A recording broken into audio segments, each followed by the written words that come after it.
السلام عليكم soo dhawaada ramlinda kitchen wine salaam akhwaati meel walba joogtaan waxaa idin ka mahadcelinaa sida quruxda badan aad mar walba ila socotaan cabitaankan aad u jeedaan waxaad uga maarmi kartaa foosterka haddaad tahay qof jecel cabitaanka foosterka inuu mar walba qasto inuu mar walba isticmaalo caafimaad ma leh foosterka bowdharka ah so foosterkii oo caafimaad leh gurigaaga ku samayso maxaan ka sameeyey qumbo ayaa halkan iigu jira fresh waaye aniga ayaa soo gaday waan kala jabiyey waan xoqay kabacdina hadda isticmaalaya mashiinka cabitaanka blenderka waxaan ku shubay qumbihii kabacdi waxaan ku darayaa biyihii qumbaha markaa kala jabisay dhexda biyo ku wata kabacdi biyo cad ayaan ku daray okay waan soo shiidayaa waan soo shiiday hadeertaana waan miirayaa waxa aan isku soo shiiday waxaa waaye qumbihii aan xoqay oo fresh ka ahaa biyihii qumbaha oo dhexda ugu jiray iyo biyo cad oo caadi ah sababtu waxa waaye oo saa loo sameynayo waxaa la rabaa inaad ka samaysay caano inaad inta kasoo saartid coconut milk aa la rabaa inaad ka samaysay halahaan saan markaad qumbaha biyo yar ugu dartid oo shiidid waxaa kaaga soo baxayo caanaha qumbaha ayakiyo fresh ah waa kaasa oo aan ka miirooyo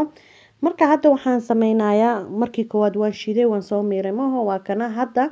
halahan inta ku jirto mar labaad ayaan mashiinkii aan rabaa inaan ku celiyo oon mar kale aan shiido intaas loogama tagaayo 2 jeer ayaa la rabaa inaad shiidid oo dhacaanka dhan uu si fiican uga soo baxo mashiinkii aan ku celiyey biyaan ku daray waan soo shiiday waa kana haddana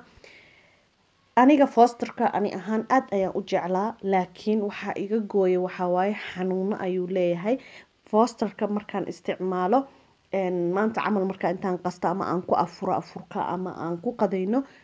next day waxaan soo kacayaa anigii oo qumanka dhan igu kaceen oo tonsaska i xanuunayaan so that's why guriga ayaan ku samaystaa hadda soo fresh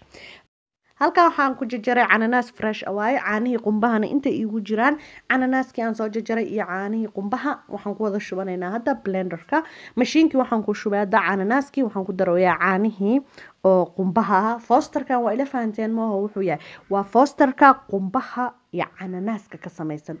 waxaan ku darayaa sokor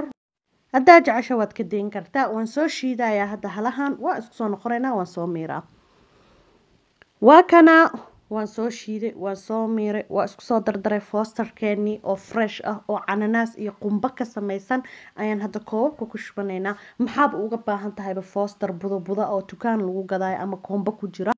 caafimaadkaagana aan u fiicnayn asagio fresha aad u jeedaa inaad samaysatid xabadaada qumbaha soo qaba cananaaskaaga soo qaba dhag isku shiid kabacdina waa kana asagio qurux badan ayaa kuu soo baxaya kalarka xataa maasha allah waa la dareemaa caraftaa kaaga sii daran caraftii qumbihii markaad dhadhaminaysa cananaaskii ayaa dareemaysaa